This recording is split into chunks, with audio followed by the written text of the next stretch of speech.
Hola, tudo bem, konnichiwa, como estás, aloha. Hello, what it do?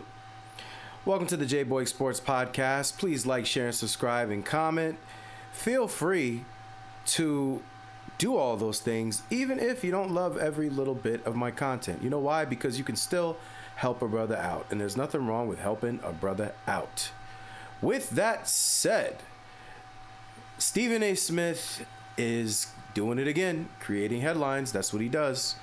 And this time he's got Pat Riley in his sights. Now, recently, the Miami Heat just got smacked off the map. They lost the last game by like 50 or 55 or something crazy like that. It was not close. It was just a... And so, I mean, they got absolutely blasted. Tyler Hero didn't play well. Bam Adebayo didn't play well. But at the end of the day, this is what's to be expected. The Cavaliers are arguably the best team in the league record-wise this year. It's really between them, OKC, and the Celtics. And they did what they were supposed to do. They seem like they're for real. Teams that are for real don't struggle with lesser than opponents. They wipe them off the map. And that's what they did. But ultimately, if you look at it, I mean, they didn't really have anybody. Tyler Hero has been much better, much improved. He was an all-star, won the three-point shootout. So he's improving, but is he the focal piece of your offense? Is he the lead dog? Is he that guy? I don't think so, personally. I don't think so. I think he is good. I think he can be a good piece, but is he your lead guy? No. Bam Adebayo absolutely cannot be your lead guy. There's no way, shape, or form. Highly inconsistent. I don't know if he's going to score. Some nights he just plays good defense. Like, I wouldn't put my trust in him either. And then after that, who else do you have? I thought Jaime Jaquez was going to be their next guy, but he really didn't even play this year. They're in a tough spot. You know, giving up Jimmy Butler. Wiggins is up and down. I don't trust Wiggins at all. Sometimes he has a battery in his back, and sometimes he doesn't. He's definitely out there collecting a paycheck 90% of the time, in my opinion. So Stephen A. Smith pounced on this like a wounded deer, and a pack full of wolves is surrounding it. He pretty much saw this, saw the wounds, saw them get smacked up, and was like, you know what? Time to get Pat Riley. And so let's listen to what he had to say. It's time. It's time. You have never heard anyone say that about the great Pat Riley, who I revere. I know this man. I got a lot of love for this man. I appreciate what he has done for the game of basketball. I don't have any doubt that he knows what he's doing when it comes to basketball in terms of what the team needs, the coach it has, etc.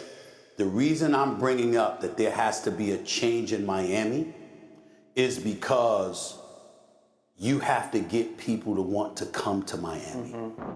And he's not that guy anymore. He knows what he's doing. He's not gone. He can't get the right people to Miami. I think what I'm trying to say is that Eric Spoelstra needs to be the president of basketball operations for the Miami Heat. So I kind of understand what Stephen A. Smith is saying. He's saying that Pat Riley still knows the game, still knows how to run the day-to-day and do all that stuff, but he can't get anybody over there. And, okay, let's say that that's true, but then the next person he says is you want to make Eric Spoelstra, give Eric Spoelstra Pat Riley's job. And that's where I'm a little lost on two things. I'm lost all the way around, but let's start first with Pat Riley not being able to get people to come here. I think that's cap.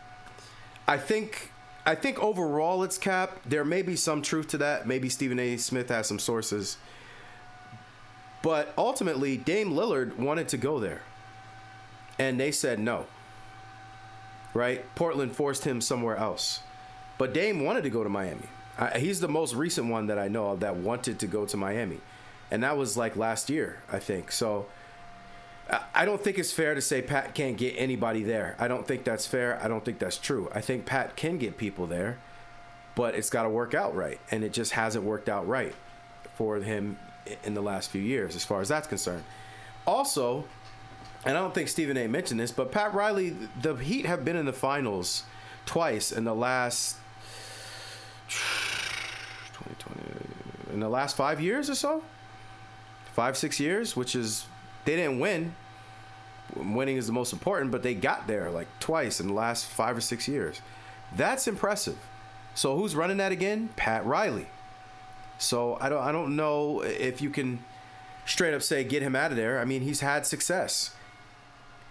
He's had success, and he's obviously won championships and built championship teams. So I would say slow down on that. Also, as far as who will replace him, I would think it'd be Alonzo Mourning, if I'm being honest with you. I listened to Alonzo Mourning do a few interviews recently, and I like Alonzo. I like Alonzo a lot, but I also can see that he's kind of towing that line between I'm going to bash these players and I'm going to be nice because I may need them on my team at some point. So he looks like he knows how to play the game fairly well. So it really should be him up next if Pat Riley steps down. But if you're going to say Eric Spoelstra, I don't know how that's much different. You know what I'm saying? I don't. Spoelstra and Pat are cut from the same cloth. I think Spoelstra is going to be undyingly loyal to Pat Riley because he's the one that helped put him on. And I think Pat Riley, Alonzo Mourning, and Eric Spoelstra create kind of this trinity of what makes Miami Heat basketball. And then you can sprinkle in Udonis Haslem every once in a while and Dwayne Wade if he wants to show back up. But the three people that make this thing go and have for the past decade and change is Pat, Lonzo, and Spoelstra. And I personally don't think you messed that up. And some people might say, well, look at the Celtics. They won a championship when they did it. I think it's a different situation. The Celtics didn't really bring in anybody major. I mean, Porzingis and Derek White, but I didn't feel like it was because they sold them. I believe they traded for Derek White, and I think they traded for Porzingis too, but I think Porzingis wanted to get out of where he was, and Derek White was on the Spurs, but the Spurs weren't going anywhere. So I don't know if Brad, whatever his name, like what's his last name? I don't remember. But he used to be the coach of the Celtics, and they put him in the front office. And now Danny Ainge is off somewhere else. I forgot what team. But I don't think that necessarily works for the Heat because the Heat are not stacking up on all the draft picks that the Celtics had at one point. And the Celtics got really nice and started to get really nice through the draft. They drafted Brown. They drafted Tatum. I believe they drafted Pritchard. They've done some good things, and they made some good trades along the way. And I really just think that, you know, the Heat, I don't know where their draft picks are, but I think they definitely hit rock bottom this year because, like I said, they lost their best player. He didn't want to play there no more. Pat Riley had to get rid of him. And, you know, there's going to be some growing pains when you get rid of your best player midway through the season. So do I think he should be gone? I personally do not. I think there's a lot of experience, a lot of history there. I think he still has a long way to go until he's finished. I think that people like Pat Riley, Jerry West passed away a little while ago, R.I.P. But Jerry is one of those gems like Pat Riley. Once you got him, you don't let him go. They know too much about basketball. They're too important to the culture of basketball. And so I would never let him go. So I'm going to disagree with Stephen A. Smith on this one.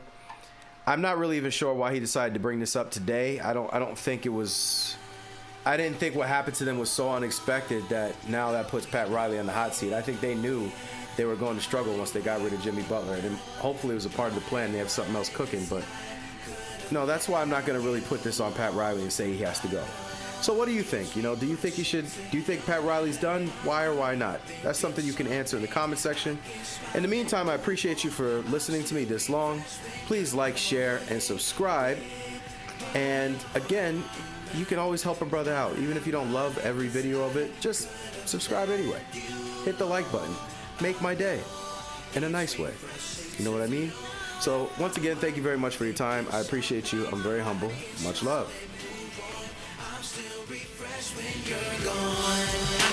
That somehow you never get over me.